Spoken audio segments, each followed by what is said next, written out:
Today I have got something a little sparkly to show you. It's an unusual hook and eye closure with a twist. It's got a rhinestone. Sewing this hook and eye is slightly different, but the basics still apply. So you can use this tutorial to sew any hook and eye closure. This tiny duo can make or break the look of a garment. For this demonstration, I am skipping the use of an actual garment. Hooks and eyes are tiny, and when you sew them onto a garment with matching thread, they become almost invisible. So I will be using plain pieces of fabric and thread in a contrasting color. This way you will be able to see each stitch clearly and understand exactly where and how the needle moves. Once we are done, you will see this little crystal peeking out between the fabric edges. It's very nice, right? And if this were on a dress, imagine a zipper underneath instead of this gap. Cut a length of thread suitable for the task, typically around 18-20 inches to avoid tangling. Now I am waxing the thread. It's not absolutely necessary, but it's better to do it. It's all about making sure the thread doesn't tangle. Simply run the thread across a piece of beeswax a few times.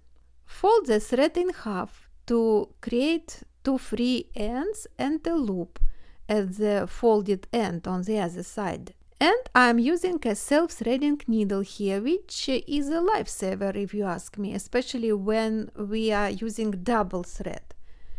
Just slip the cut ends of the thread through this notch. I have got a little secret to share with you today. I absolutely love starting my sewing without a knot.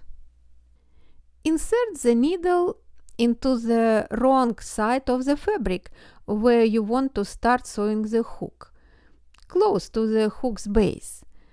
When you sew, only catch a small amount of fabric with the needle. This prevents the needle from going all the way through to the right side of the garment. Pass the needle through the loop. And that's it. The thread is secured. Now let's get this rhinestone hook in place. Position it so that the rhinestone remains visible when the garment is worn. Pass the thread through the base of the hook a couple of times and then secure the hook with stitches so that the hook is attached. Make sure this is tight and secure. Next, proceed to sew around the loops at each end of the hook's base. Do not cut the thread. Continue using this thread to sew the loops. Slide the needle under the fabric from the last base stitch towards the first loop of the hook.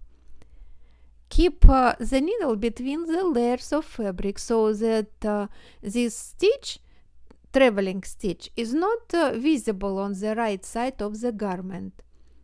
Begin sewing around the loop. Use buttonhole stitches around the loops for added strength. Buttonhole stitches have knots right at the edge.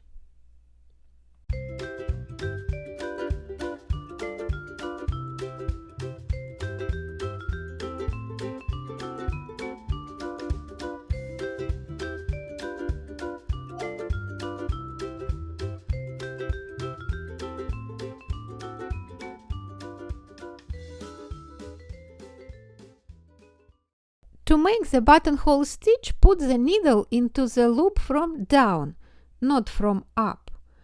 There are other ways to make buttonhole stitches. I like to use this one. Space stitches evenly and make sure you are catching enough fabric with each stitch to hold the hook securely. Make 4 buttonhole stitches and go to the other loop.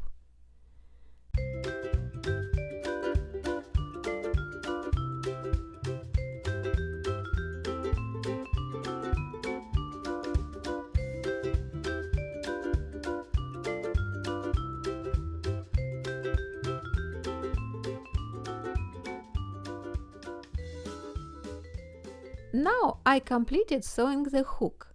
I am ready to finish off the thread. I don't like visible knots, so I like to tie off in a way that keeps the knot and thread tail hidden. Tuck the thread tail into the fabric under the stitches.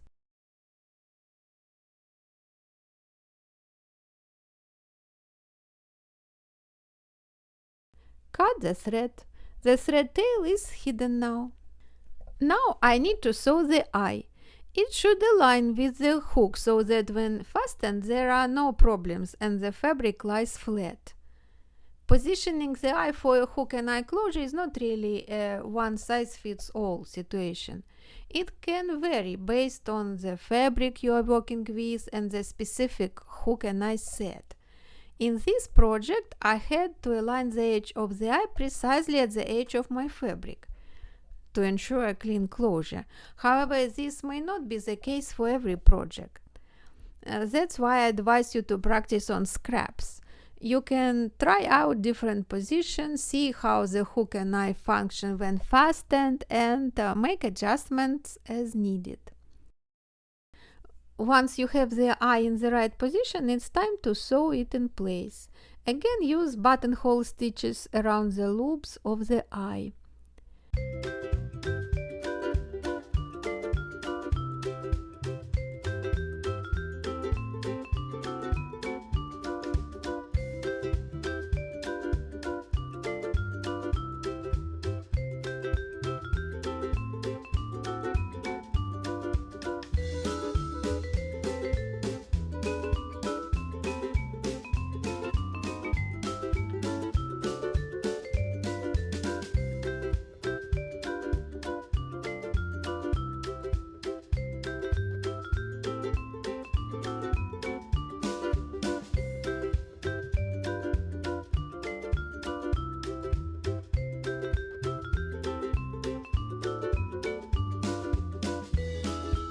Finish with a knot the same way as the hook.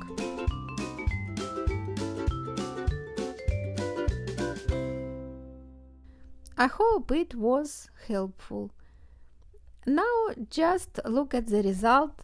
The crystal is sitting pretty between the fabric edges and the hook and eye are securely in place.